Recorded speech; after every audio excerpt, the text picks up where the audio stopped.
We're all familiar with the story of Lot's wife. Lot and his wife and his daughters are escaping from the destruction of Sodom. And the Malachim literally take them by the hands and drag them and say, just run, keep on going straight. Al tabit acharecha, don't turn around, don't look back. And what happens? His wife looks back and she turns into a pillar of salt. Rashi explains to us why salt. So Rashi quotes the Medrash to say that Lot, when the angels came to his house, Lot wanted to offer the guests a little bit of salt with their bread. And Lot's wife understood that he was trying to introduce something that he learned in the house of Abraham, to be kind to guests. She said, no, you're not bringing that here. And therefore, Midah Keneged Midah, she turned into a pillar of salt.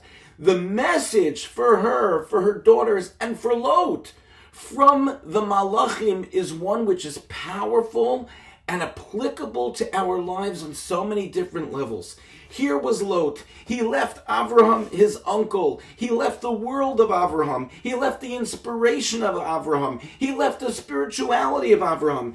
And he sank to the lowest possible, to the place that was full of immorality, to the place that couldn't even survive because Hashem said, I can't have a world with this kind of a place where people don't know how to act kind to others. So Lot sunk to the very bottom. The Malachim come, sent by Hashem to save him in the merit of his uncle Abraham, in the merit of the chesed that he did for Abraham when Abraham told the Mitzrim that Sarah was actually his sister, and Lot didn't say that Abraham was actually his wife. In that merit, Hashem saves Lot. Lot gets a new chance at life. And the Malachim are literally saying to him, they say, Al tabet acharecha, don't look back. And we know that to mean don't look back because you shouldn't see the destruction of Sodom because you were worried to be destroyed with them. But there's a deeper message. Al tabet acharecha means that in life, you don't have to look at the mistakes that you make and become stuck. Even if you make those mistakes several times, you don't have to look back in order to bring yourself down and say, I can't go up to the top of the mountain. Instead, maybe sometimes you need to look back to give yourself strength. But there are some times in life where we just don't need to look back at all. Because if we look back, it only brings us shame. We won't be able to get up on top of the mountain.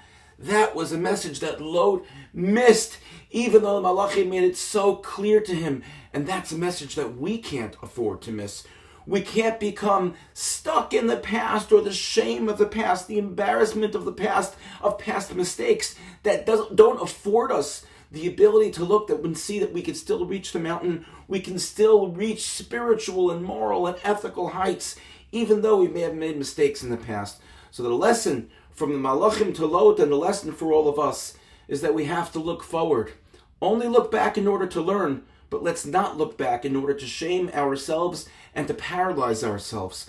We can look back only when necessary in order to build us up and to recognize that we're almost up to climbing that mountain. But it's a mountain that's climbable and achievable to all of us, no matter what has happened in the past. Thank you for listening, and have a good Shabbos.